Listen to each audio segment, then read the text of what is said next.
Thank you for tuning in to Quick Consult with Kristen Lavoie and Aaron Van Kampen. We cover practice tips and different aspects of the law in just a few moments. Today, I'm going to be talking to you about something very exciting, which is Boolean searching. While Boolean searching was created by a 19th century mathematician, it is something that we still use today. We might use it in our personal searching using engines like Google, but it's very helpful and effective when we do legal searching to really narrow in or broaden our search to get the results that we want quicker and more correctly and more efficiently. If you are not using Boolean searching, you're probably using what's called natural language. As an example, I conducted a natural language search here dealing with OV7 and the sentencing offense. And I got 261 results. And while I got a case that's important to know, if I use the Boolean terms and connectors that I'm about to talk about shortly, I actually got it down to 5 results, and the top hit was on point and published. And you might be familiar with a lot of these terms, or maybe you're familiar with them but didn't think of them as Boolean searching. But some of them you might be unfamiliar with. So I'm going to cover some of the ones that I use the most often, but would encourage you to check out the 2 linked guides for Boolean searching and different terms and connectors and operators that you might use on Westlaw or Lexis in the written materials or in the chat. Some operators that we might use very frequently would be and or. Term and term gives you only cases that contain both terms. So firearm and operability will only give you cases that contain both firearm and operability, but not one or the other. Where if you use the term or term, you're going to get cases that contain firearm, you'll get cases that contain operability, or you'll get cases that contain both. So if you know that you need both terms in your search, of course, you're going to be using the and function. Let's say that you want to conduct some research about a search and seizure issue, but consent is not at play in your case. Maybe you might want to use the operator and not. You can also use but not or the percentage icon. If you do like search and Fourth Amendment, but not consent, you're actually going to eliminate cases that contain the term consent.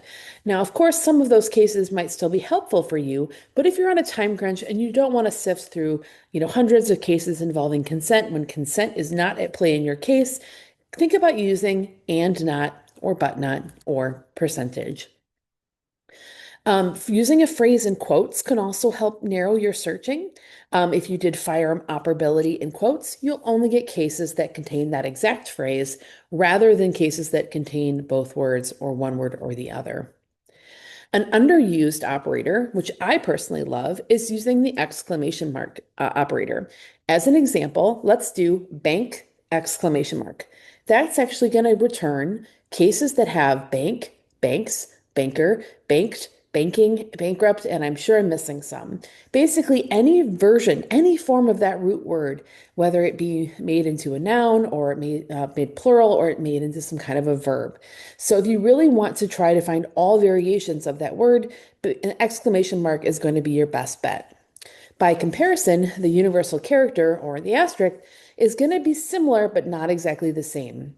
You can use the asterisk at the end of your word, and that will only give you your term, your root word, plus one additional character. As an example, bank star is going to give you bank or banks. Bank star star will give you bank, banks, banker, or banked, but not banking or bankrupt. And this can be a little complicated, and if you're more of a visual learner, do check out those links to the operators for Westlaw and Lexis. They have additional examples there. Maybe you don't know how to spell a word or you're not sure, like on somebody's last name, if one letter is in front of the other. If you put that universal character in the middle of your word, it will return any of that version of that word with a different replacements for that universal character. As an example, TE star M will give you TEAM, TERM, and so forth. So another thing that you could try there. I don't use that one quite as much as I use the exclamation mark, but it could still be helpful for you. My favorite, when I really want to narrow my searching, is to try to limit my terms to be in the same paragraph, or if I'm really on a time crunch, to make sure that they're in the same sentence. You can do that on both Westlaw and Lexis. On Westlaw, you use the slash p function that will also work for Lexis. Lexis also will work with w slash p. What that's going to do is going to limit so that the terms are in the same paragraph. As an example, if I searched firearm within paragraph operability, I'm only going to get cases where firearm and operability are in the same paragraph. Likewise, using slash s or w slash s for Lexis, I'm going to get back firearm with slash s operability only when those firearm and operability are in the same sentence.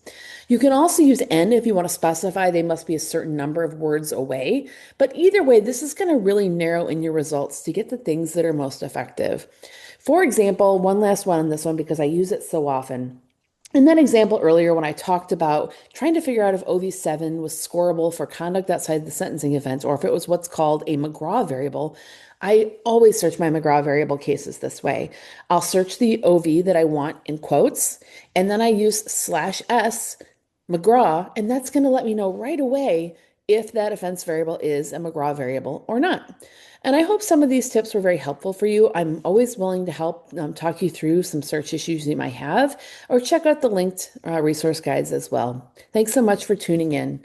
Hope this issue of Quick Counsel was helpful. If you're looking for CLE eligible training videos and more, check out our website of WayneCountyDefenderTraining.com, where you'll find training videos on a variety of legal topics, including legal research. Thank you very much.